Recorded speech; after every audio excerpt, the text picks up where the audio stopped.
So today we are pairing up two Wisconsin favorites, beer and cheese. Oh, here today to put these two together is the photographer and blogger April Preisler. Good morning, April. Good morning. Great to see you. Thank you. Your blog is called Food in Focus. Yes. My blog is kind of a combination of my two passions, which are food and photography, and I like to share them with my readers. Well, I love the picture that we just showed with beer and cheese. And this is something that I think is very new to people. A lot of people think of wine pairings, but the beer has so many unique flavors that it's fun to pair up beer with different foods. Yes, definitely.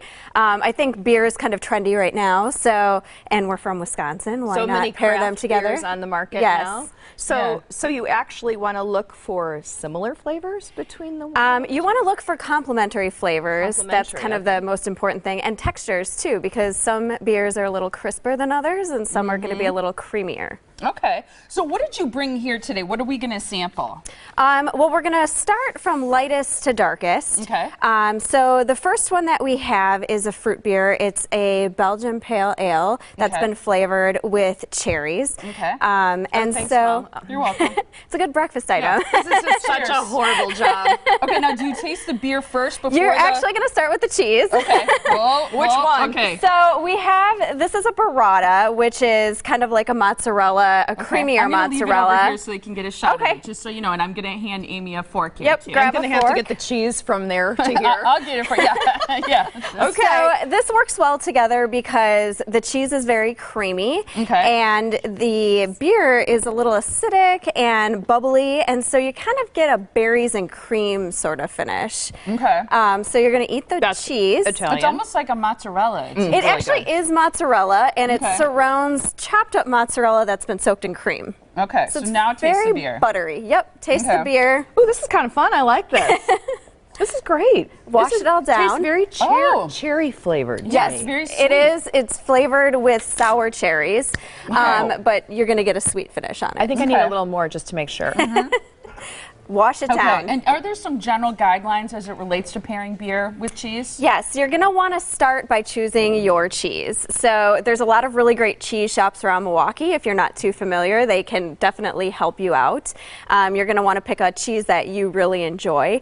And then from there, you're going to want to pair it with the beer. So, and similarly to the cheese shops, there's a lot of grocery stores around Milwaukee now that have experts in beer, and they can help you kind of figure out those flavors and textures that match. What should we absolutely avoid? What's the big no-no? Serving your cheese cold. You're going to want to let your cheese come to room temperature for about an hour before you taste it. Oh, an hour. I had no idea. Did you? That's fascinating. And then think about it for entertaining, too. You got to leave your cheese sit for a little bit, sort of like wine. Let it breathe a little bit. Yep, you want to let it breathe a little bit, come to room temperature, and let all those flavors come out. Okay.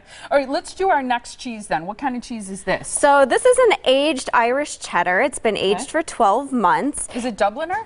It is. Okay, I love Dubliner. That's my favorite. So this is a little crumblier because it's been aged longer, and it's a little saltier. And we're pairing it today with an IPA. So the IPA is going to be a little more bitter, a little more hoppy, and those flavors are going to wash down that salty flavor of the cheese. Kind of reminds me of a Parmesan.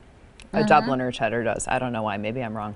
It's a little And drier. IPA is my favorite kind of beer. Oh, well, there you go. This is good. I love the cheese, and this is, because this is hoppier, it's a stronger flavor. Yes, so it's going to kind of rinse the tongue of the saltiness from the cheese. Delicious. I think it's because we're part Irish. Cheers. This is awesome. Really good. Okay.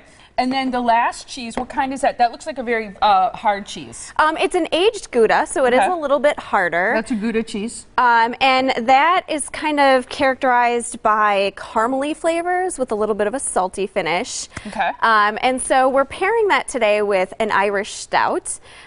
So Irish stout is characterized by caramel and espresso and a chocolate note. So my turn to serve you. Thank you. when you pair the two of those together, you're kind of going to get like a salty caramely This is flavor. so different. We just went somewhere else. Really unique. Yeah.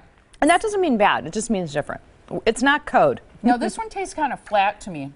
It may not be as carbonated as the other two. Okay. So it's that's a little more mellow in terms of the typically fizz. that's how yes, stouts are a little more creamy, a little less crisp. It's kind of savory feeling too, right? I don't know. And it's probably a trial and error kind of thing. If there's a cheese you love, try a couple different beers with I agree. it, and you'll kind of figure out what goes with what, because everybody's just like wine, everybody's palate is different. Yeah, I guess at the end of the day, there's really no rule, universal rule when it comes to pairing them. It's whatever you think is best, but there are some flavors that work better with others. Wonderful. We're going to put up the address for I your think blog. I need to go back to the IPA. Yeah, I was just thinking the same thing. Food in Focus, so it's just an N there. Food and Focus, foodandfocus.com. People can find your blog. Can they also find suggestions for pairing beer with cheese? Yep, there's a post up today that talks about 9 different beer and cheese pairings, so they can get the full run of all of these and more of my tips for choosing beers and cheese. I love this. This weird, lovely. This was perfect for St. Patrick's Day, too. Yeah. Thank you Yes, so much. you're Happy St. welcome. Patty's Thank Day to you. I like it for breakfast as well. I do, too, especially that IPA.